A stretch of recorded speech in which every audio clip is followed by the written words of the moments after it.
Welcome back mga ka-TV. Ang video na tatalakayin natin ngayon ay ang chapter 51 ng Failure Frame, Became the Strongest and Annihilated Everything with Low-Level Spells. At kung bago ka lang sa channel ko ay huwag mahiyang mag-like, subscribe o follow at i-click ang notification bell para ma-notify ka sa susunod na video. Paalala, ang video na tatalakayin natin ngayon ay maaaring mag-iba mula sa ilalabas na anime.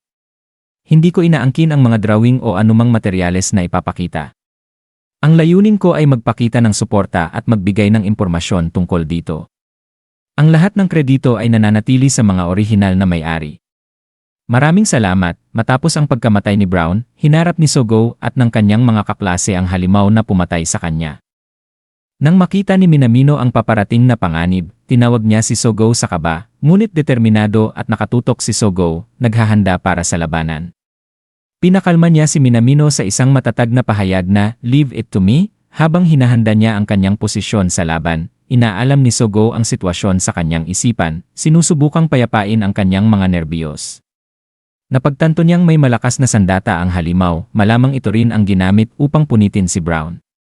Napansin niya ang galaw ng liwanag at alikabok at napagtanto niyang may dalawang sinulid ang halimaw, kaya lalo pang naging mapanganib ang sitwasyon. Tanong ni Sogo sa sarili, sapat ba ang kanyang lakas para labanan ang ganitong klaseng kaaway mag-isa? Biglang dumating si Yasu, mayabang na ipinagyayabang ang kanyang kalakasan. Tiwala siyang si Yasu Tomohiro, ang tunay na vessel ng isang bayani at minamaliit ang pakikibaka ni Sogo. Ngunit napansin ni Sogo na ang natatanging mga kakayahan ni Yasu ay mas lalo pang lumakas, kaya inisip niyang magiging mas malakas sila kung pagsasamahin ang kanyang lakas at ang malayo ang mga kakayahan ni Yasu. Ipinakita ni Yasu ang kanyang kumpiyansang kikamay ng mananakop at sinabi kay Sogo na kung nais niyang maligtas, kailangan niyang desperadong sumunod sa kanya, ang bayani ng itim na apoy. Ngunit bago pa niya matapos ang kanyang pang-aasar, biglang sumiklab ang trahedya, naputol ang mga daliri ni Yasu. Iniwan siyang nagulat. Tinitigan niya sa kawalan ang kanyang putol-putol na kamay at napasigaw sa takot, hinahanap ang kanyang nawawalang mga daliri, desperadong subukang ibalik ang mga ito sa tulong ng Diyosang si Vesis. Sa isang biglang pagkataranta, sumakay siya sa kanyang kabayo at tumakas, hindi pinansin ang mga pakiusap ni Sogo para sa tulong. Ang kanyang tanging layunin ay mabuhay, iniwan hindi lamang si Sogo kundi pati ang kanyang mga kasama sa grupo. Iniwan sa kaguluhan ang grupo ni Yasu, tinatawag siya ng walang magawa, humihingi ng gabay. Agad silang nalugmok sa takot at kawalang paniwala. Ang ilan ay sumigaw, ninanais na panaginip lang ito at nagmamakaawang mailigtas sa bangungot na kinahaharap nila.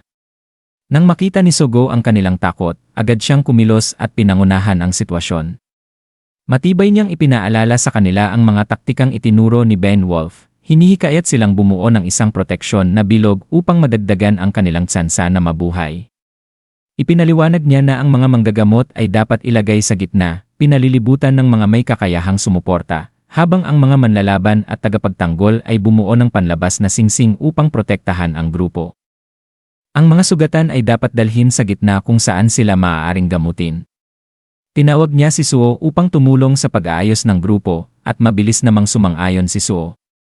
Tiniyak ni Sogo sa lahat na poprotektahan niya sila, kahit anong mangyari. Habang muling bumubuo at nagpapalakas ang grupo sa patuloy na labanan, ipinaliwanag ni Suo na sa bawat antas na nakukuha nila, tumataas din ang kanilang mga estatistika, kaya nagiging mas epektibo sila sa pakikipaglaban.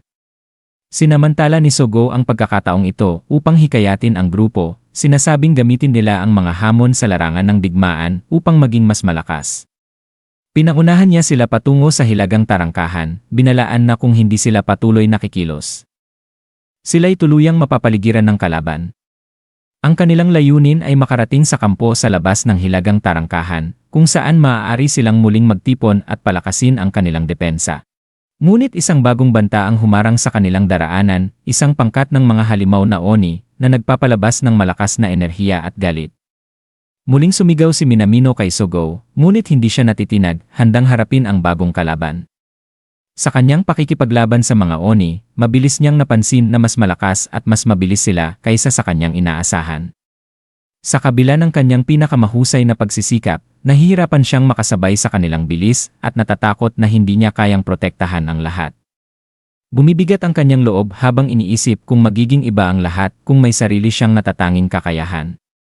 Nagtanong siya sa kanyang sarili tungkol sa kanyang lakas at nag-alala sa kanyang kawalan ng kakayahan na ipagtanggol ang kanyang mga kaibigan.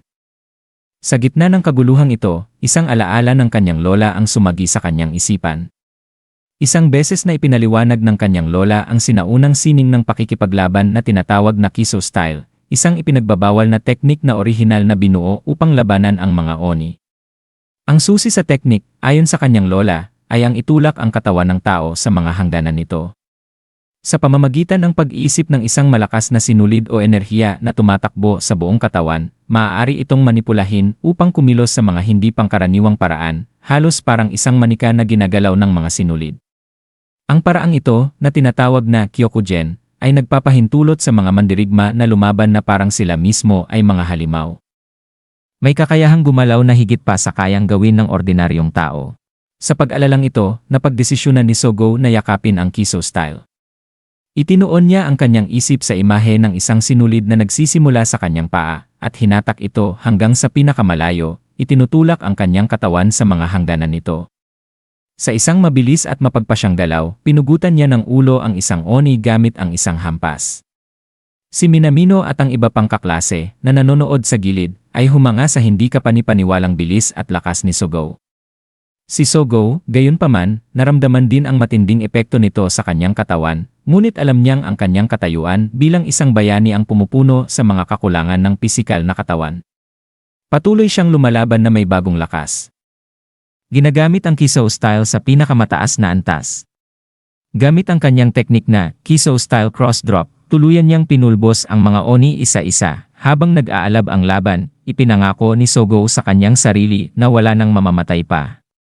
Sinabi niya sa mga ona na kung gusto nilang tumakas, maaari silang umalis, ngunit siya mismo ay magpapatuloy sa pakikipaglaban.